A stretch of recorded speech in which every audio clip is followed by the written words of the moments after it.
ಹೆಸರೇ ಬಂಡವಾಳ, ಧಮ್ಕಿ ಸುಲಿಗೆಯೇ ಬಿಸ್ನೆಸ್. ಜ್ಯೂಸ್ನಲ್ಲಿ ಮತ್ತು ಬರುವ ಔಷಧಿ ಹಾಕಿ ಚಿನ್ನ ದೋಚಿದ್ಲ ಹೆಂಡತಿ. ರೇಣುಕಾಸ್ವಾಮಿ ಕಿಡ್ನಾಪ್ ನಿರ್ದೇಶಕನ ಕ್ರಿಮಿನಲ್ ಸ್ಟೋರಿ. ಇದುವೇ ಹೊತ್ತಿನ ನ್ಯೂಸ್ ಫಸ್ಟ್ ಸ್ಪೆಷಲ್ ರಿಪೋರ್ಟ್, ಐನಾತಿ ಜೋಡಿ.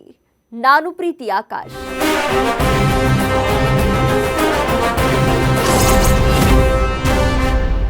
ಯಾವುದು ಬಿಟ್ರು ಕರ್ಮ ಬಿಡಲ್ಲ ಅಂತ ಹೇಳ್ತಾರೆ. ಅದು ಸತ್ಯ ಕೂಡ ಹೌದು. ಮಾಡಿದ ತಪ್ಪಿಗೆ, ಮಾಡಿರೋ ಅನಾಚಾರಕ್ಕೆ ಒಂದಲ್ಲ ಒಂದು ದಿನ ಶಿಕ್ಷೆ ಅನುಭವಿಸಲೇಬೇಕು. ಆದ್ರೆ ಅದಕ್ಕೆ ಪಾಪದ ಕೂಡ ತುಂಬಿ ಬರಬೇಕು.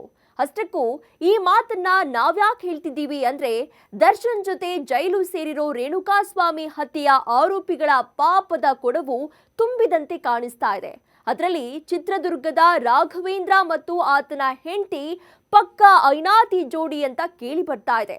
ಆ ಬಗ್ಗೆ ಕಂಪ್ಲೀಟ್ ರಿಪೋರ್ಟ್ ಇಲ್ಲಿದೆ ನೋಡಿ.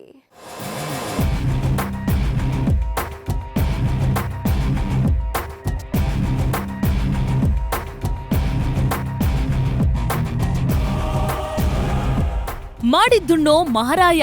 ಈ ಗಾದೆ ಮಾತಿನಂತೆ ರೇಣುಕಾಸ್ವಾಮಿಯನ್ನ ಹತ್ಯೆ ಮಾಡಿದ 17 ಆರೋಪಿಗಳು ಜೈಲು ಸೇರಿದ್ದಾರೆ. ಅದರಲ್ಲಿ ಸ್ಟಾರ್ ನಟ, ಅಪಾರ ಅಭಿಮಾನಿಗಳನ್ನ ಹೊಂದಿದ ದರ್ಶನ್ ಮತ್ತು ಆತನ ಗೆಳತಿ ಪವಿತ್ರಾ ಗೌಡ ಕೂಡ ಸೇರಿದ್ದಾರೆ. ಇವರೆಲ್ಲ ಪರಪ್ಪನ ಅಗ್ರಹಾರದಲ್ಲಿ ಮುದ್ದೆ ಮುರಿತಿದ್ದಾರೆ. ಐಷಾರಾಮಿ ಜೀವನ ಮಾಡ್ತಿದ್ದ ದರ್ಶನ್ ಮತ್ತು ಪವಿತ್ರಾ ಗೌಡಗೆ ಜೈಲೂಟ ಸೇರ್ತಾ ಇಲ್ಲ. ಮಲ್ಕೊಂಡ್ರೆ ನಿದ್ರೆ ಬರ್ತಿಲ್ಲ. ಅದನ್ನ ಬೇರೆಯವರ ಬಳಿ ಹೇಳ್ಕೊಳ್ಳಲು ಜನವೂ ಸಿಗ್ತಾ ಇಲ್ಲ. ಒಂದ್ ರೀತಿಯಲ್ಲಿ ಚಡಪಡಿಕೆಯ ಜೀವನ ಇವರದ್ದಾಗಿದೆ. ಇನ್ನ ದರ್ಶನ್ ಮತ್ತು ಪವಿತ್ರಾ ಜೊತೆ ಜೈಲು ಸೇರಿರೋ ಇತರ ಆರೋಪಿಗಳ ಕಥೆಯೂ ಅಷ್ಟೇ. ಅವರಿಗೆ ಈಗ ಜೈಲಿನಲ್ಲಿ ಪಾಪ ಪ್ರಜ್ಞೆ ಕಾಡಲು ಶುರುವಾಗಿದೆ. ಮನೆ, ಮಠ, ಪತ್ನಿ, ಮಕ್ಕಳು ಕಣ್ಮುಂದೆ ಬರ್ತಿದ್ದಾರೆ. ಏಕಾಂತದಲ್ಲಿ ಕಣ್ಣೀರು ಹಾಕ್ತಿದ್ದಾರೆ. ದರ್ಶನ್ ಮೇಲಿನ ಅಭಿಮಾನಕ್ಕೆ ಬಂದು ಲಾಕ್ ಆಗಿದ್ದೇವೆ ಅನ್ನೋ ಪಶ್ಚಾತ್ತಾಪ ಬರ್ತಿದೆ. ಆದ್ರೆ ಅದಲ್ಲಿ ಒಬ್ಬ ಮಾತ್ರ ಖತರ್ನಾಕ್ಗಳಲ್ಲಿಯೇ ಖತರ್ನಾಕ್, ಐನಾತಿಗಳಲ್ಲಿಯೇ ಐನಾತಿ. ಆತನ ಸ್ಟೋರಿ ಕೇಳ್ತಿದ್ರೆ ಎಂಥವರಾದ್ರೂ ಒಂದು ಕ್ಷಣ ಬೆಚ್ಚಿ ಬೀಳೋದು ಪಕ್ಕ.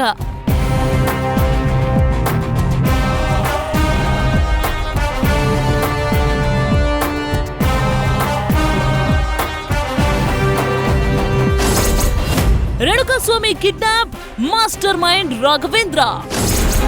ದರ್ಶನ್ ಹೆಸರೇ ಬಂಡವಾಳ, ಧಮ್ಕಿ ಸುಲಿಗೆಯೇ ಬಿಸ್ನೆಸ್.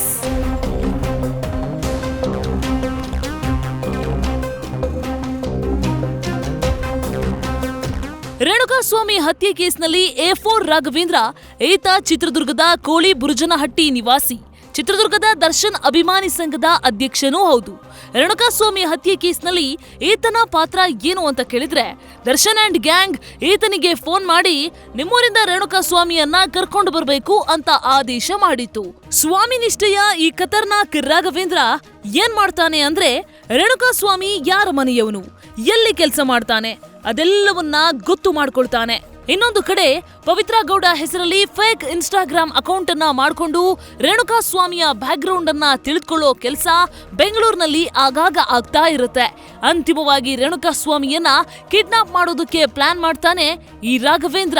ಅದರಂತೆ ಬಾಡಿಗೆ ಕಾರ್ನಲ್ಲಿ ರೇಣುಕಾಸ್ವಾಮಿ ಕಿಡ್ನಾಪ್ ಮಾಡ್ಕೊಂಡು ಬಂದು ಪಟ್ಟಣಗೆರೆ ಶೆಡ್ಗೆ ಕರ್ಕೊಂಡು ಬರ್ತಾನೆ. ರೇಣುಕಾಸ್ವಾಮಿ ಮೇಲೆ Darshan and gang ಅಟ್ಟಹಾಸ ಮೆರೆಯುತ್ತೆ.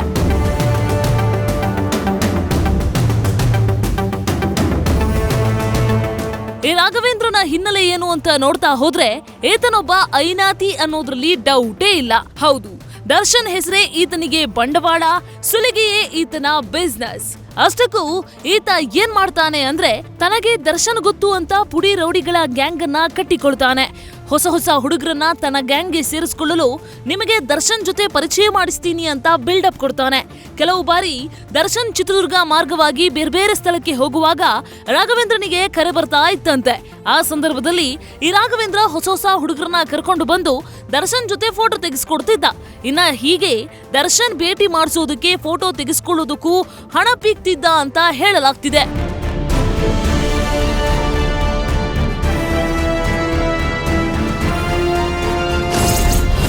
Raghu crime story number 1.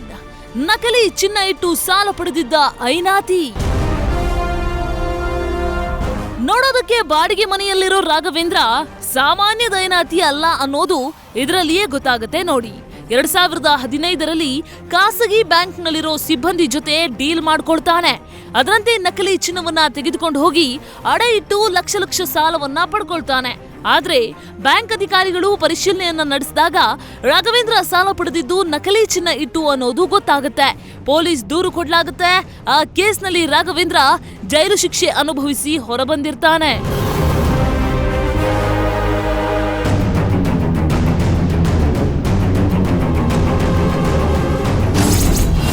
Raghu crime story number 2.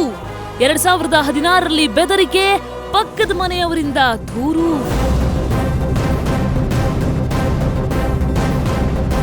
ಚಿತ್ರದುರ್ಗದ ಈ ರಾಘವೇಂದ್ರ ದರ್ಶನ್ ಹೆಸರಲ್ಲಿ ಪುಡಿ ರೌಡಿಗಳ ಗ್ಯಾಂಗ್ ಅನ್ನ ಕಟ್ಕೊಂಡಿದ್ದ. ಏನಾದ್ರೂ ಅಕ್ಕಪಕ್ಕದ ಮನೆಯವರು ರಘು ಮೇಲೆ ಗಲಾಟೆ ಬಂದಿದ್ರೆ ಈ ಗ್ಯಾಂಗ್ ನುಗ್ಗಿ ಹೋಗಿ ದಾಂಧಲೆ ಮಾಡ್ತಾ ಇತ್ತಂತೆ. ಬೆದರಿಸೋ ಕೆಲಸ ಮಾಡ್ತಾ ಇದ್ರು. 2016ರಲ್ಲಿ ಪಕ್ಕದ ಮನೆಯವರಿಂದ ರಘು ವಿರುದ್ಧ ದೂರೊಂದು ದಾಖಲಾಗಿತ್ತು. ಕಾರಣ ಈತ ಬೆದರಿಕೆ ಹಾಕಿದ್ದಾನೆ ಅಂತ. ಆದ್ರೆ FIR ಆಗದಂತೆ ಈತ ನೋಡ್ಕೊಳ್ತಾನಂತೆ. ಜೈಲು ಸೇರಿರೋ ದರ್ಶನ್ ಅಂಡ್ ಗ್ಯಾಂಗ್ನ ಒಬ್ಬೊಬ್ಬರದ್ದು ಒಂದೊಂದು ರೀತಿಯ ಕರಾಳ ಇತಿಹಾಸವಿದೆ. ದಿನನಿತ್ಯ ಒಬ್ಬೊಬ್ಬರದ್ದು ಒಂದೊಂದು ಭಯಾನಕ ಕಥೆಗಳು ಹೊರಬರ್ತಾ ಇವೆ.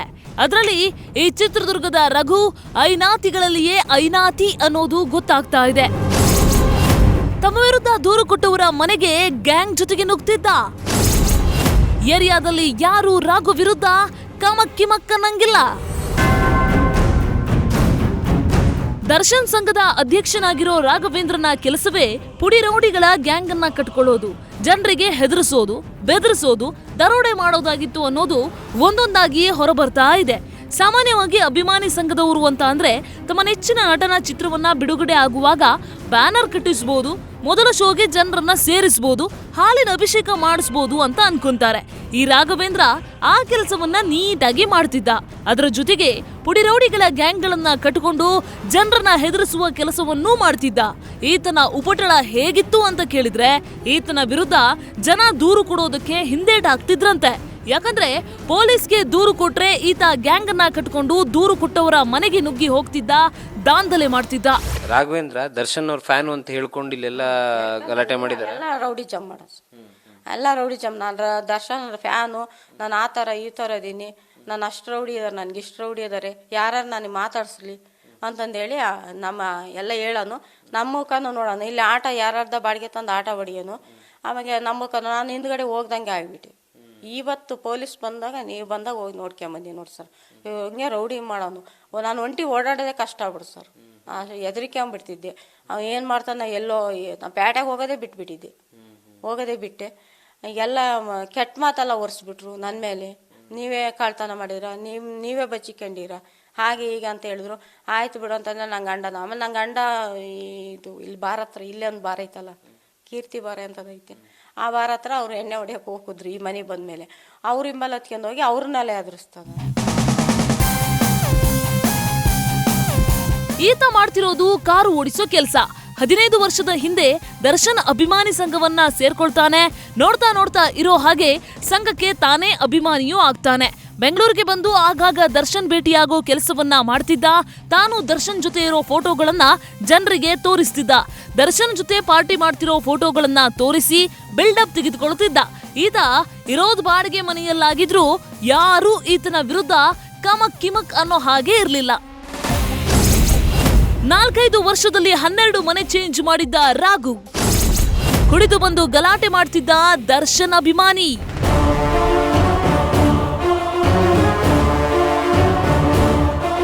ರೇಣುಕಾಸ್ವಾಮಿ ಹತ್ಯೆ ಕೇಸ್ನಲ್ಲಿ ಯಾರ್ಯಾರು ಜೈಲು ಸೇರಿದ್ದಾರೋ ಅವರೆಲ್ಲರದ್ದು ಒಂದೊಂದು ಭಯಾನಕ ಕತೆ. ಒಬ್ರು ತಮ್ಮ ಕುಟುಂಬದವರ ಜೊತೆ ಚೆನ್ನಾಗಿದ್ದವರಲ್ಲ, ಒಂದು ವೇಳೆ ಕುಟುಂಬದಲ್ಲಿ ಚೆನ್ನಾಗಿದ್ರು ಅಕ್ಕಪಕ್ಕದ ಮನೆಯವರ ಜೊತೆ ಚೆನ್ನಾಗಿದ್ದವರು ಅಲ್ಲವೇ ಅಲ್ಲ. ರಾಘವೇಂದ್ರ ಈತ ಕೂಡ ಗುಂಡು ತುಂಡು ಹಾಕ್ತಿದ್ದ. ಕುಡಿದು ಬಂದ ಅಂತ ಅಂದ್ರೆ ಅಕ್ಕಪಕ್ಕದ ಮನೆಯವರ ಜೊತೆ ಗಲಾಟೆ ಮಾಡ್ತಿದ್ದ. ಯಾರು ಬಾಡಿಗೆ ಮನೆ ಕೊಟ್ಟಿದ್ದಾರೋ ಅವರ ವಿರುದ್ಧ ಜಗಳ ತೆಗಿತಿದ್ದ, ಸುಖ ಸುಮ್ನೆ ಖ್ಯಾತೆ ತೆಗಿತಿದ್ದ. ಏನಾದ್ರೂ ಈತನ ವಿರುದ್ಧ ಜನ ತಿರುಗಿಬಿದ್ರೆ ಈತ ಫೋನ್ ಮಾಡಿ ತನ್ನ ಪಟಾಲಮನ್ನ ಕರೆಸ್ಕೊಳ್ತಿದ್ದ. ಹೀಗಾಗಿ ಅಕ್ಕಪಕ್ಕದ ಮನೆಯವರು ಈತನ ಸಹವಾಸವೇ ಬೇಡಪ್ಪ ಅಂತ ಹೇಳಿ ಸುಮ್ಮನಾಗ್ತಾ ಇದ್ರಂತೆ.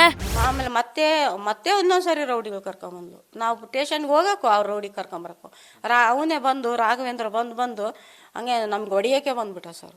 ಹೊಡಿಯೋಕ್ಕೆ ಬಂದ್ಮೇಲೆ ಆಮೇಲೆ ಬೇಗ ನಿಂಗಪ್ಪ ಐತಿ ಅಯ್ಯಪ್ಪ ಈಗ ಮೆಂಬರ್ ಆವಣ್ಣ ಬಂದು ಬಿಡಿಸ್ತು, ಇಲ್ಲಾಂದ್ರೆ ನಮ್ಗೆ ಹೊಡೆದೇ ಬಿಡೋರು ಇಬ್ರು ಬಂದು ಒಳಗೆ ನುಗ್ಗಿ ಹೊಡಿತಾರೆ. ಫೋಟೋ ಹೊಡ್ಕೊಳಕ್ಕೆ ಬರ್ತಾನೆ, ವಿಡಿಯೋ ಕಾಲ್ ಮಾಡ್ತೀನಿ ಅಂತಾನೆ.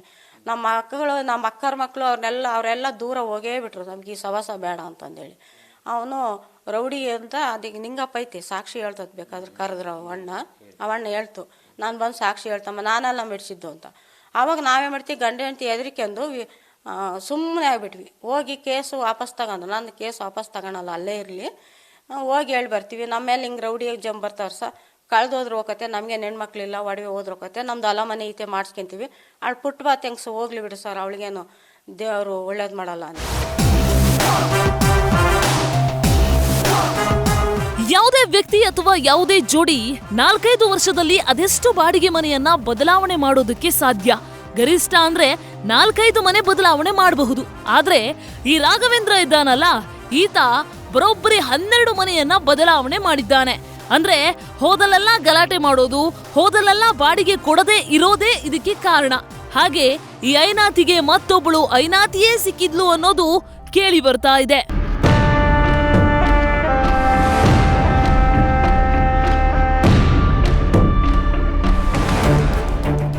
ಹೆಂಡತಿಗಿಂತ ಗಂಡ, ಗಂಡನಿಗಿಂತ ಹೆಂಡತಿ ಪಕ್ಕಾ ಖತರ್ನಾಕ್ ಅನ್ನೋದು ರಾಘವೇಂದ್ರ ಮತ್ತು ಆತನ ಪತ್ನಿ ವಿರುದ್ಧ ಇರೋ ಆರೋಪ. ಇದಕ್ಕೆ ಮುಖ್ಯ ಕಾರಣ ಅವರ ಪಕ್ಕದ ಮನೆಯಲ್ಲಿ ಆಗಿರೋ ಚಿನ್ನಾಭರಣದ ಕಳ್ಳತನ. ಮನೆಯೊಡತಿಯೊಬ್ಬಳಿಗೆ ಜ್ಯೂಸ್ನಲ್ಲಿ ಮತ್ತೊಬ್ಬರೋ ಔಷಧ ಕೊಟ್ಟು ಪಕ್ಕಾ ಸಿನಿಮಾ ಸ್ಟೈಲ್ನಲ್ಲಿ ಚಿನ್ನಾಭರಣ ದೋಚಿದ್ದಾರೆ. ಅದು ಹೇಗೆ ಅನ್ನೋದನ್ನ ಡೀಟೇಲ್ ಆಗಿ ಹೇಳ್ತೀವಿ ಈ ರಿಪೋರ್ಟ್ನಲ್ಲಿ. ದರ್ಶನ್ ಫ್ಯಾನು, ನಾನು ಆ ಥರ ಈ ಥರ ಇದ್ದೀನಿ, ನಾನು ಅಷ್ಟು ರೌಡಿ ಇದ್ದಾರೆ, ನನಗೆ ಇಷ್ಟು ರೌಡಿ ಇದ್ದಾರೆ, ಯಾರು ನನಗೆ ಮಾತಾಡಿಸ್ಲಿ ಎಲ್ಲ ಹೇಳೋನು. ಜ್ಯೂಸ್ನಾಗ ಏನೋ ಹಾಕ್ಯಂಬಂದು ಗಂಡರ ಥರದ್ದೇನೋ ಹಾಕಿ ಕುಡಿಸಿದ್ಲು. ಬಳೆನೂ ಸರ ಹಾಕ್ಯಣತ್ ನೋಡಿದ್ರೆ ಆ ಡಬ್ಬಿ ಒಂದೇ ಖಾಲಿ ಇತ್ತು. ರೇಣುಕಾಸ್ವಾಮಿಯ ಬೀಭತ್ಸ ಹತ್ಯೆ ಕೇಸ್ನಲ್ಲಿ ಜೈಲು ಸೇರಿದವರು 17 ಆರೋಪಿಗಳು. ಅದರಲ್ಲಿ ನಟ ದರ್ಶನ್ ಮತ್ತು ಪವಿತ್ರ ಗೌಡ ಕೂಡ ಸೇರಿದ್ದಾರೆ. ವಿಶೇಷ ಅಂದ್ರೆ ಅದರಲ್ಲಿ 8 ಮಂದಿ ದರ್ಶನ್ಗೆ ನೇರ ಪರಿಚಯ ಇದ್ದವರೇ ಅಲ್ಲ.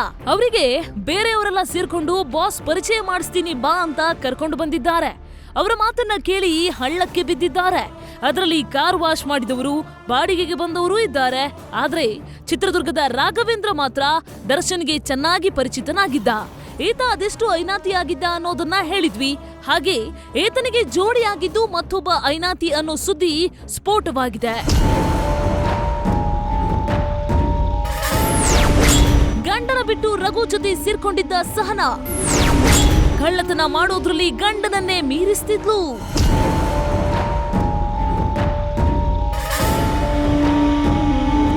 ನಾನು ದರ್ಶನ್ ಸಂಘದ ಜಿಲ್ಲಾಧ್ಯಕ್ಷ, ನನಗೂ ದರ್ಶನ್ಗೂ ಭಾರಿ ಆಪ್ತ ಸ್ನೇಹವಿದೆ ಅಂತ ರಘು ಆನೆ ನಡೆದಿದ್ದೇ ದಾರಿ ಅನ್ನೋ ರೀತಿಯಲ್ಲಿ ನಡೆದಿದ್ದ. ಅದೇ ಹಮ್ಮು ಬಿಮ್ಮಿನಲ್ಲಿ ಜನರ ಮೇಲೆ ದೌರ್ಜನ್ಯ ನಡೆಸಿದ್ದಾನೆ ಅನ್ನೋ ಆರೋಪವಿದೆ. ಒಮ್ಮೆ ಬ್ಯಾಂಕ್ನಲ್ಲಿ ನಕಲಿ ಚಿನ್ನವನ್ನ ಅಡವಿಟ್ಟು ಸಾಲ ಪಡೆದು ವಂಚಿಸಿದ್ದಾನೆ. ನೆರೆಮನೆಯವರ ಮೇಲೆ ಪಟಾಲಂ ಕರ್ಕೊಂಡು ಬಂದು ದಾಂಧಲೆ ನಡೆಸಿದ್ದಾನೆ. ಈತನಿಗೆ ತಕ್ಕುದಾದ ಪತ್ನಿಯೂ ಸಿಕ್ಕಿದ್ಲು ಅಂತ ಹೇಳಲಾಗ್ತಿದೆ. ಹೌದು, ಅದೇನಂದ್ರೆ ಈತನ ಪತ್ನಿ ಸಹನಾ ಮೊದಲು ತಮ್ಮ ಸಂಬಂಧಿಯೊಬ್ಬರನ್ನ ಮದುವೆಯಾಗಿರ್ತಾರೆ. ಆದ್ರೆ ಆತ ಬೇಡ ಅಂತ ರಘು ಜೊತೆ ಓಡಿ ಬಂದು ಮದುವೆಯಾಗಿರ್ತಾರಂತೆ. ಹೆಂಡ್ತಿ ನಂಗೆ ಅವ್ರ ಅಜ್ಜಿ ಮನೆಗಿದ್ದವಳನ್ನ ಪಾಪ ಓಡಿಸ್ಕೊಂಬಂದ. ಅವಳ ಮರ್ಯಾದೆಗೆ ಇರ್ತದ್ಲ ಅವಳ ಅಜ್ಜಿ. ಯಾರು ಸಹನಾ ಕೊಟ್ರಮ್ಮ ಅಂತ ಅವ್ರ ಅಜ್ಜಿನೇ, ಅದು ಅವ್ರ ಮಾವು ಕೊಟ್ಟಿದ್ರು, ಮದುವೆ ಮಾಡ್ಕೊಂಡಿದ್ಲು. ಇವನೇ ಜೊತೆ ಮಾಡ್ಕೊಂಡು ಓಡಿಸ್ಕೊಂಬಂದ. ಅದು ಕಾಮನ್ ಬಾವಿ ಹತ್ರ ಇತ್ತು ಅವಳ ಮನೆ, ಅವ್ರ ಅಜ್ಜಿ ಕೊಟ್ರಮ್ಮ ಅಂತ. ಇವಳು ಸಹನಾ ಬ್ಯೂಟಿ ಪಾರ್ಲರ್ ಕಲಿಯಕ್ ಓಡಾಡ. ಎರಡನೇ ಹೆಂಡ್ತಿನ ಇವಳೆ ಅವನಿಗೆ ಇಲ್ಲ, ಇವಳೆ ಫಸ್ಟ್ ಅವ್ನು ಓಡಿಸ್ಕೊಂಬಂದ. ಅವನೇ ಮದ್ವೆ. ಇಲ್ಲಿ ಇವಳಿಗೆ ಎರಡನೇ ಗಂಡ, ಈಕೆಗೆ ಎರಡನೇ ಗಂಡ ಅವನು ರಘು. ಮೊದ್ಲು ಗಂಡ ಅವನು ಗೋಡೆ ಕಟ್ಟುತ್ತ ಕೆಲಸ ಮಾಡ್ತಾನೆ, ಈಗ್ಲೂ ಕೆಲಸ ಮಾಡ್ತಾನೆ, ಗಾರೆ ಕೆಲಸ ಮಾಡ್ತಿದ್ದ, ಈಗ್ಲೂ ಅದೇ ಮಾಡ್ತಾರೆ. ಚೆನ್ನಾಗಿದ್ರು ಅವ್ರು, ಹೆಂಗ ಮರ್ಯಾದೆಗೆ ಇದ್ರು ಅವರು. ಅವ್ರ ಮನೆಯಿಂದ ಓಡೆ ಬಂದ್ಲು ಇವಳು. ಓಡೆ ಬಂದು ಇವಳಿಗೆ ಎರಡನೇ ಗಂಡ ಅವನು. ಆಮೇಲೆ ಈಗ ನೀನ್ ಕುಡ್ಕೊಂಬಂದ್ ರೌಡಿ ಜಂಪ್ ಮಾಡೋದು ಗಾಲ್ಟಿ ಮಾಡೋದು ಮಾಡ್ತಿದ್ನಂತಲ್ಲ, ಅದಕ್ಕೆ ಈಗ ನೀನ್ ಬೇಡ ಹೋಗಲ್ಲ ಅಂತ ಕಳ್ಸಿದ್ಲು. ಈಗ ಮೊನ್ನೆ ದುಡ್ಡು ಕೊಟ್ಟಾಗ ಬಿಡಿಸ್ಕೊಂತಾಳಂತೆ, ಇಲ್ಲಂದ್ರೆ ಇಲ್ಲಂತೆ. ಆಮೇಲೆ ಈಗ ಅಲ್ಲೋಗಿ ಬೆಂಗಳೂರಿಗೆ ದುಡ್ಡು ಇಸ್ಕೊಂಬಂದ್ಲ. ದುಡ್ಡು ಇಸ್ಕೊಂಬ ಅದ್ರಾಗ 1 ಲಕ್ಷ ಬಚ್ಚಿಕೊಂಡಾಳ ಅಂತ.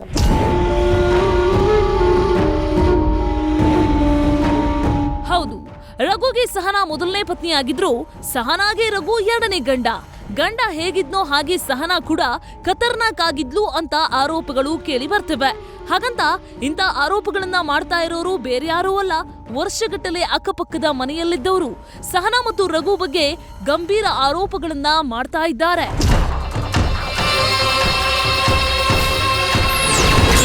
ಜ್ಯೂಸಲ್ಲಿ ಮತ್ತು ಬರುವ ಔಷಧಿ ಹಾಕಿ ಚಿನ್ನ ದೋಚಿದ್ಲ ಹೆಂಡತಿ. ಅಂದು ಪಕ್ಕದ ಮನೆಯಲ್ಲಿ ಆಗಿದ್ದೇನು, ಕೇಸ್ ಏನಾಯ್ತು?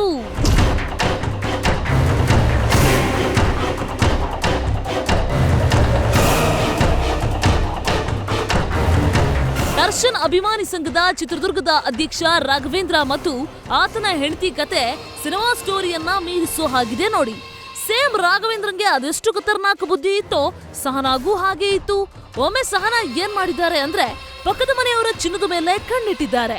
ಅದನ್ನ ಹೇಗಾದ್ರೂ ಮಾಡಿ ಕಳ್ತನ ಮಾಡ್ಲೇಬೇಕು ಅಂತ, ತನ್ನ ಆರ್ಥಿಕ ಪರಿಸ್ಥಿತಿಯನ್ನ ಸುಧಾರಿಸಿಕೊಳ್ಳಬೇಕು ಅಂತ ಪ್ಲಾನ್ ಮಾಡ್ತಾರೆ. ಹಾಗೆ ಕಳ್ತನ ಮಾಡಬೇಕು ಅಂತ ಮಾಸ್ಟರ್ ಪ್ಲಾನ್ ಮಾಡ್ತಾರೆ. ಅದರ ಭಾಗವಾಗಿ ಮೊದಲು ಆ ಮನೆಯವರ ಜೊತೆ ಚೆನ್ನಾಗಿ ಮಾತನಾಡ್ತಾ ಸ್ನೇಹ ಸಂಪಾದನೆಯನ್ನ ಮಾಡಿದ್ದಾರೆ. ಅವರ ಮನೆಗೆ ಆಗಾಗ ಹೋಗುವುದು, ಏನಾದ್ರೂ ತೆಗೆದುಕೊಂಡು ಹೋಗಿ ಕೊಡೋದು ಮಾಡ್ತಿರ್ತಾರೆ. ಒಂದಿನ ಜ್ಯೂಸ್ ತೆಗೆದುಕೊಂಡು ಚಂದ್ರಮ್ಮನಿಗೆ ಕೊಡ್ತಾರಂತೆ. ಆನಂತರ ಏನಾಯ್ತು ಅನ್ನೋದನ್ನ ಚಂದ್ರಮ್ಮನೇ ಹೇಳ್ತಾರೆ, ಕೇಳಿ. ಅದೇನ್ ಮಾಡ್ಕೊಂಬಂದ್ರ ಗೊತ್ತಿಲ್ಲ, ಜ್ಯೂಸ್ನಾಗ ಏನೋ ಹಾಕ್ಯಂಬಂದು ನಮ್ಮನೆ ಬಂದು ನನಗೆ ಜ್ಯೂಸ್ನಾಗೆ ಭಂಡಾರ ತರದ್ದೇನೋ ಹಾಕಿ ಕುಡಿಸಿದ್ಲು. ಒಂದ್ಗೂ ಕುಡ್ದೆ ವಿಷ ಆಯ್ತು. ಒಂದ್ಗೂ ಕುಡ್ದೆ ಏನೋ ಅನ್ಸಲ್ಲ. ಆಮೇಲೆ ಇನ್ನೊಂದ್ಸರಿ ವಿಷ ಆಯ್ತು. ಏನಮ್ಮ ಇಂಥದ್ದು ವಿಷ ಐತಿ, ನೀವು ಕುಡಿತಿದ್ದೀರಾ ಅಂತಂದು ಕೊಟ್ಟೆ. ಆಮೇಲೆ ಅದನ್ನೇನು ಮಾಡ್ತೀಯ, ಅವಳು ತಗೊಂಡೋಗಿ ಚೆಲ್ಲಿದ್ದು ಅಷ್ಟೇ. ನಾ ಸುಮ್ಮನೆ ಕೂತ್ಕೊಂಡು ಹೊರಕ್ಕೆ ಹೋಗಂಗಾತು. ಹೊರಕ್ಕೆ ಹೋದೆ. ಹೊರಗೋಗಿ ನಿಂತ್ಕೊಂಡೆ. ಆ ಹುಡುಗನ ಅವ್ರ ತಮ್ಮನ ಕರ್ಕೊಂಬಂದು ಬಾಗ್ಲಿ ನಿಲ್ಸಿದ್ದಾಳೆ. ಅವಳು ರೂಮಲ್ಲಿ ಹೋಗಿ ಬಟ್ಟೆ ಯಾಕೆ ತೋರಿಸೋ ಅಂತ ಅಂದ್ಲು. ಬೀಗ ಒಳಗಿದ್ದ ಬೀಗ ತಗೊಂಬಂದು ಡಬ್ಬಿಗೆ ಹಾಕಿ, ಡಬ್ಬಿಗಳು ತಗೊಂಬಂದು ಬೀಗ ತೆಗೆದು ಆ ಬಟ್ಟೆ ತಂದಿರೋ ಸೀರೆ ತೋರಿಸಿದೆ. ಅದು ಗುಲಾಬಿದು ತೋರಿಸಿದೆ. ಅವಳು ಬಟ್ಟೆ ನೋಡಲಿಲ್ಲ. ಅವಳು ಬೀರಿನ ಬೀಗ ಹಾಕ್ತಾಳೋ ಇಲ್ಲ ಅಂತ ನನ್ನ ಬೀರಿನ ಕಡೆನೇ ನೋಡ್ತಾ ಇದ್ಲು. ಆ ಬೀರಿನ ಬೀಗ ಹಂಗೆ ಸಿಗಿಸ್ದೆ. ನಾನು ಹೊರಗಡೆ ಹೋಗ್ಬಿಟ್ಟೆ. ನನಗೆ ಅವತ್ತು ಬೀರ್ ನೋಡಲಿಲ್ಲ. ತಿರ್ಗಾ ಇನ್ನೊಂದು ದಿವಸ ಬಿಟ್ಟು ಅವತ್ತು ನೋಡಲಿಲ್ಲ. ಇನ್ನೊಂದು ದಿವಸ ಮಂಗಳವಾರ ಬಂದ್ಲು. ಬುಧವಾರ ನೋಡಲಿಲ್ಲ. ಗುರುವಾರ ನೋಡಿದೆ. ಫಂಕ್ಷನ್ ಇತ್ತು. ಬಂಗಾರ ತಗೊಂಡು ಬಳೆನೂ ಸರ ಹಾಕ್ಯಾಣ ಅಂತ ನೋಡಿದ್ರೆ ಆ ಡಬ್ಬಿ ಒಂದೇ ಖಾಲಿ ಇತ್ತು. ಚಂದ್ರಮ್ಮಂಗೆ ಆಗಾಗ ಸಹನಾ ಏನಾದ್ರೂ ತಂದು ಕೊಡ್ತಾ ಇದ್ರು. ಹೀಗಾಗಿ ಜ್ಯೂಸ್ ತಂದು ಕೊಟ್ಟಾಗ್ಲೂ ಕುಡಿದಿದ್ದಾರೆ. ಯಾವುದೇ ಅನುಮಾನ ಅನ್ನೋದು ಇರ್ಲಿಲ್ಲ. ಹಾಗೊಂದ್ ವೇಳೆ ಏನಾದ್ರೂ ಅನುಮಾನ ಇದ್ರೆ ಜ್ಯೂಸ್ ಕುಡಿತಾನೆ ಇರ್ಲಿಲ್ಲ. ಆದ್ರೆ ಆ ಜ್ಯೂಸ್ ಕುಡಿದಾಗ ಚಂದ್ರಮ್ಮಂಗೆ ಸ್ಯಾರಿ ತೋರ್ಸೋಕೆ ಹೇಳ್ತಾರಂತೆ. ಮನೆಯ ಬೀರುವಿನಲ್ಲಿರೋ ಸ್ಯಾರಿಯನ್ನ ತೋರಿಸಿದ್ದಾರೆ ಚಂದ್ರಮ್ಮ. ಮುಂದೇನಾಯ್ತು ಅನ್ನೋದು ಅವರಿಗೆ ಗೊತ್ತಾಗಿಲ್ಲ. 4-5 ದಿನ ಬಿಟ್ಟು ನೋಡಿದ್ರೆ ಮನೆಯಲ್ಲಿರೋ ಚಿನ್ನಾಭರಣ ಮಂಗಮಾಯವಾಗಿತ್ತು. ಅಂತಹ ಸಂದರ್ಭದಲ್ಲಿ ಸಹಜವಾಗಿ ಮನೆಯ ಸದಸ್ಯರ ಮೇಲೆ ಅನುಮಾನ ಬರುತ್ತೆ. ಯಾಕಂದ್ರೆ ಎಲ್ಲಿ ಚಿನ್ನಾಭರಣವನ್ನ ಇಡಲಾಗಿತ್ತೋ ಆ ಕೀ ಕೂಡ ಹಾಗೇ ಇದೆ. ಹೀಗಿದ್ದಾಗ ಮನೆಯವರ ಮೇಲೆ ಚಂದ್ರಮ್ಮ ಅನುಮಾನ ಪಟ್ಟಿದ್ದಾರೆ. ಆದ್ರೆ ಮನೆಯವರು ತೆಗೆದುಕೊಂಡು ಹೋಗಿದ್ದಲ್ಲ ಅಂತ ಗೊತ್ತಾದ ಮೇಲೆ ಸಹನಾ ಕೊಟ್ಟಿದ್ದ ಜ್ಯೂಸ್ ಮೇಲೆ ಅನುಮಾನ ಶುರುವಾಗತ್ತೆ.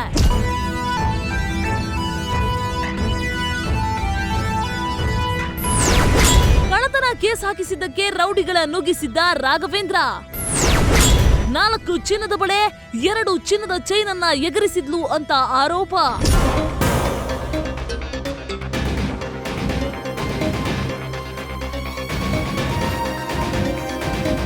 ಮನೆಯಲ್ಲಿ ಚಿನ್ನಾಭರಣಗಳು ಕಳುವಾದಾಗ ಯಾರೇ ಆದ್ರೂ ಪೊಲೀಸರಿಗೆ ದೂರು ಕೊಡ್ತಾರೆ. ಹಾಗೆ ಪೊಲೀಸರು ಯಾರ ಮೇಲಾದ್ರೂ ಅನುಮಾನ ಇದೆಯಾ ಅಂತ ಕೇಳ್ತಾರೆ. ಹಾಗೆ ಕೇಳಿದಾಗ ಯಾರ ಹೆಸರು ಕೇಳಿರ್ತಾರೋ ಅವರ ವಿರುದ್ಧ ದೂರು ದಾಖಲು ಮಾಡ್ಕೊಂಡಿರ್ತಾರೆ. ಚಂದ್ರಮ್ಮ ಮನೆಯಲ್ಲಿ ಕಳ್ಳತನವಾಗಿರೋ ಚಿನ್ನಾಭರಣ ಕೇಸ್ನಲ್ಲೂ ಹಾಗೆ ಆಗಿತ್ತು. 4 ಚಿನ್ನದ ಬಳೆ, 2 ಚಿನ್ನದ ಚೈನ್ ಕಳ್ಳತನವಾಗಿದೆ ಅಂತ ದೂರು ಕೊಡುವಾಗ ಸಹನಾ ಮೇಲೆ ಅನುಮಾನವಿದೆ ಅನ್ನೋದನ್ನ ಪೊಲೀಸರಿಗೆ ತಿಳಿಸಿದ್ರು. ಪೊಲೀಸರು ಶ್ವಾನದಳದ ಜೊತೆಗೆ ಬಂದು ಪರಿಶೀಲನೆಯನ್ನ ನಡೆಸ್ತಾರೆ. ನಾವು ಕಂಪ್ಲೇಂಟ್ ಕೊಟ್ಟು ಬಂದಿದ್ವಿ ಅಷ್ಟೊತ್ತಿಗೆ. ಇಲ್ಲೇ ರೂರಲ್ ಸ್ಟೇಷನ್ ನಲ್ಲಿ ಕೊಟ್ಟು ಬಂದ್ವಿ. ಆಮೇಲೆ ಸಬ್ ಇನ್ಸ್ಪೆಕ್ಟರ್ ನಾಗರಾಜ್ ಸಾರು, ಪೊಲೀಸು, ನಾಯಿ, ಜೀಪ್ 2 ಎಲ್ಲ ಬಂದು ಆಮೇಲೆ ನಾಯಿ ಫಸ್ಟ್ ಒಳಗೆ ಬಿಟ್ರು. ಆ ನಾಯಿ ಎಲ್ಲ ಬೀರ್ ಹತ್ರ ಹೋತು, ಅಡುಗೆ ಮನೆಗೆ ಹೋತು. ನಾನು ಹಿಂಗೆ ಅಡುಗೆ ಮನೆ ಹತ್ರ ನಿಂತಿದ್ದೆ. ಬೀರೆಲ್ಲ ಹಿಂಗೆ ಕೆರೆದು ಬಂದು ಹೋಗಿ ಆಮೇಲೆ ನನಗೆ ಗೌ ಅಂತು 2 ಸರಿ. ಹಂಗಂದದ್ದು ಅವ್ರ ಅಜ್ಜಿ ಮನೆ ಕಡೆ ಕರೆಕ್ಟಾಗಿ ಹೋತು ನಾಯಿ. ಅವ್ರು ಹಿಡ್ಕೊಂಡವ್ರು ಪೊಲೀಸ್ನವರು. ಅಲ್ಲಿ ಹೋಗಿ ಮತ್ತೆ ವಾಪಸ್ ಬಂದು ದುರ್ಗ ಕಡೆಗೆ ಹೋತು. ಜೀಪ್ ಹಚ್ಕೊಂಡ್ರು. ಆಮೇಲೆ ಹೌದು ಸರ್ ಕೇಳಿದ್ರು ಮತ್ತೆ ನನಗೆ ಏನು ಹ್ಞೂ ಸರ ನಾಯಿ ಹೆಂಗೆ ಬಂದು ಹೋತಾ ಹಂಗೆ ಬಂದು ಹೋದ್ಲು ಸರ್ ಅಂತ ಅಂದೆ. ಹಂಗಂದದ್ದು ಕಂಪ್ಲೇಂಟ್ ಆತ. ಮತ್ತೆ ತಿರ್ಗಾ ಇನ್ನೊಂದ್ಸರಿ ಕರೆಸಿದ್ರು ಪೊಲೀಸ್ನವ್ರು ನನಗೆ ಇನ್ನೊಂದು ದಿವಸ ಹೋಗಿ ಬಂದು ಅಷ್ಟೇ ಸರ್. ಹೋಗಿ ಬಂದು ಅಷ್ಟೇ ನಾವು. ಆಮೇಲೆ ಮತ್ತೆ ಇನ್ನೊಂದ್ಸರಿ ರೌಡಿಗಳು ಕರ್ಕೊಂಬಂದು ನಾವು ಸ್ಟೇಷನ್ಗೆ ಹೋಗಕ್ಕೂ ಅವ್ರು ರೌಡಿ ಕರ್ಕೊಂಬರಕ್ಕೂ ಅವನೇ ಬಂದು ರಾಘವೇಂದ್ರ ಬಂದು ಹಂಗೆ ನಮ್ಗೆ ಹೊಡಿಯೋಕ್ಕೆ ಬಂದ್ಬಿಟ್ಟ ಸರ್. ಹೊಡಿಯೋಕ್ಕೆ ಬಂದ್ಮೇಲೆ ಆಮೇಲೆ ಬೇಗ ನಿಂಗಪ್ಪ ಐತಿ ಅಯ್ಯಪ್ಪ ಈಗ ಮೆಂಬರ್ ಆವಣ್ಣ ಬಂದು ಬಿಡಿಸ್ತೀವಿ, ಇಲ್ಲಾಂದ್ರೆ ನಮ್ಗೆ ಹೊಡೆದೇ ಬಿಡೋರು ಇಬ್ರು ಬಂದು ಒಳಗೆ ನುಗ್ಗಿ ಹೊಡಿತಾರೆ. ಫೋಟೋ ಹೊಡ್ಕೊಳಕ್ಕೆ ಬರ್ತಾನೆ, ವಿಡಿಯೋ ಕಾಲ್ ಮಾಡ್ತೀನಿ ಅಂತಾನೆ. ನಮ್ಮ ಅಕ್ಕಗಳು ನಮ್ಮ ಅಕ್ಕರ ಮಕ್ಕಳು ಅವರೆಲ್ಲ ದೂರ ಹೋಗೇ ಬಿಟ್ರು, ನಮ್ಗೆ ಈ ಸವಾಸ ಬೇಡ ಅಂತಂದೇಳಿ. ದೂರು ದಾಖಲಾಗ್ತಾ ಇದ್ದ ಹಾಗೆ ರಾಘವೇಂದ್ರ ಮತ್ತು ಸಹನಾ ಕೋಪಗೊಳ್ತಾರೆ. ತಾವು ಕಳ್ಳತನ ಮಾಡಿಯೇ ಇಲ್ಲ ಅಂತ ಹೇಳ್ಕೊಂಡಿದ್ದಾರೆ. ಅಷ್ಟಾದ ನಂತರ ಪೊಲೀಸರು ಬಂದಾಗಲೂ ರಾಘವೇಂದ್ರ 10 ಜನರನ್ನ ಕರ್ಕೊಂಡು ಬಂದಿದ್ದ. ಆದ್ರೆ ಪೊಲೀಸರು ಇದ್ದಿದ್ರಿಂದ ಅವರೆಲ್ಲರೂ ಕೂಡ ಕಾಮಕಿಮಕ್ ಅನ್ನದೇ ಸೈಲೆಂಟ್ ಆಗಿಯೇ ಇದ್ರು. ಆದ್ರೆ ಪೊಲೀಸರು ಹೋದ್ಮೇಲೆ ಮತ್ತೊಂದಿನ ಚಂದ್ರಮ್ಮ ಮನೆಗೆ ರಾಘವೇಂದ್ರ ರೌಡಿಗಳನ್ನ ಕರ್ಕೊಂಡು ಬಂದು ಗಲಾಟೆ ಮಾಡಿಸಿದ್ನಂತೆ. ಅದರಿಂದ ಚಂದ್ರಮ್ಮ ಮನೆಯವರು ಕುಟುಂಬದವರು ಹೆದರಿ ಹೋಗಿದ್ದಾರಂತೆ. ರಾಘವೇಂದ್ರ ದರ್ಶನ್ ಅವ್ರ ಫ್ಯಾನ್ ಅಂತ ಹೇಳ್ಕೊಂಡು ಇಲ್ಲೆಲ್ಲ ಗಲಾಟೆ ಮಾಡಿದ್ದಾರೆ. ಎಲ್ಲ ರೌಡಿ ಜಮ್ ನಾನು ದರ್ಶನ್ ಫ್ಯಾನು, ನಾನು ಆ ಥರ ಈ ಥರ ಇದೀನಿ, ನಾನು ಅಷ್ಟು ರೌಡಿ ಇದಾರೆ, ನನಗೆ ಇಷ್ಟು ರೌಡಿ ಇದ್ದಾರೆ, ಯಾರು ನನಗೆ ಮಾತಾಡಿಸ್ಲಿ ಅಂತಂದೇಳಿ ನಮ್ಮ ಎಲ್ಲ ಹೇಳೋನು. ನಮ್ಮ ಮುಖನೂ ನೋಡೋಣ, ಇಲ್ಲಿ ಆಟ ಯಾರ್ದ ಬಾಡಿಗೆ ತಂದು ಆಟ ಹೊಡಿಯೋನು. ಆಮೇಲೆ ನಮ್ಮ ಮುಖನೂ ನಾನು ಹಿಂದ್ಗಡೆ ಹೋಗ್ದಂಗೆ ಆಗ್ಬಿಟ್ಟು ಇವತ್ತು ಪೊಲೀಸ್ ಬಂದಾಗ ನೀವು ಬಂದಾಗ ಹೋಗಿ ನೋಡ್ಕೊಂಬಂದಿ ನೋಡಿ ಸರ್. ಹಿಂಗೆ ರೌಡಿ ಮಾಡೋನು. ನಾನು ಒಂಟಿ ಓಡಾಡೋದೇ ಕಷ್ಟ ಆಗ್ಬಿಡು ಸರ್. ಹೆದರಿಕೊಂಬಿಡ್ತಿದ್ದೆ. ಅವ್ನು ಏನು ಮಾಡ್ತಾನೆ ಎಲ್ಲೋ ನಾನು ಪೇಟೆಗೆ ಹೋಗೋದೇ ಬಿಟ್ಬಿಟ್ಟಿದ್ದೆ. ರಾಘವೇಂದ್ರ ಮತ್ತು ಆತನ ಪತ್ನಿ ವಿರುದ್ಧ ಇಂತಹದ್ದೊಂದು ಗಂಭೀರ ಆರೋಪ ಕೇಳಿ ಬರ್ತಿದೆ. ಅಕ್ಕಪಕ್ಕದ ಮನೆಯವರು ಇಂತಹ ಆರೋಪಗಳನ್ನ ಮಾಡ್ತಿದ್ದಾರೆ. ಹೀಗಾಗಿ ಪೊಲೀಸರು ಇವರ ಮೇಲೆ ವಿಶೇಷ ಕಣ್ಣಿಡಬೇಕು. ಈಗಲೇ ಜೈಲಿನಲ್ಲಿರೋ ರಘು ಹೊರಬಂದ ಮೇಲೆ ಚಿನ್ನಾಭರಣ ಕೇಸ್ನಲ್ಲಿಯೂ ಪೊಲೀಸರು ವಿಚಾರಣೆ ನಡೆಸಬೇಕು. ಇನ್ನೊಂದು ಕಡೆ ಸಹನಾರನ್ನ ಪೊಲೀಸರು ವಿಚಾರಣೆ ನಡೆಸಿ ಕಳ್ಳತನ ಮಾಡಿದ್ದಾರೆ ಅಂತಾದ್ರೆ ನ್ಯಾಯ ಕೊಡಿಸಬೇಕು ಅನ್ನೋದೇ ಜನರ ಆಶಯ. ಉಪ್ಪು ತಿಂದವರು ನೀರು ಕುಡಿಬೇಕು.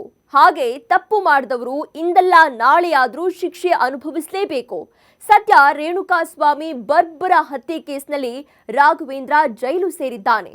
ಈ ನಡುವೆ ಪೊಲೀಸರು ಚಿನ್ನಾಭರಣ ಕೇಸನ್ನ ರೀಓಪನ್ ಮಾಡಬೇಕು. ನಿಜವಾಗಿಯೂ ಸಹನಾ ಕಳ್ಳತನ ಮಾಡಿದ್ದೇ ಹೌದು ಅಂತಾದ್ರೆ ಶಿಕ್ಷೆ ಆಗುವಂತೆ ಮಾಡಬೇಕು.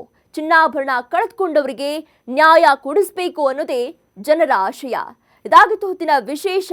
ಕ್ಷಣದ ಮಾಹಿತಿಗಾಗಿ ನೋಡ್ತಾ ಇರಿ ನ್ಯೂಸ್ ಫಸ್ಟ್, ನಿರ್ಭೀತಿಯಿಂದ ನಿಮ್ಮ ಪರವಾಗಿ.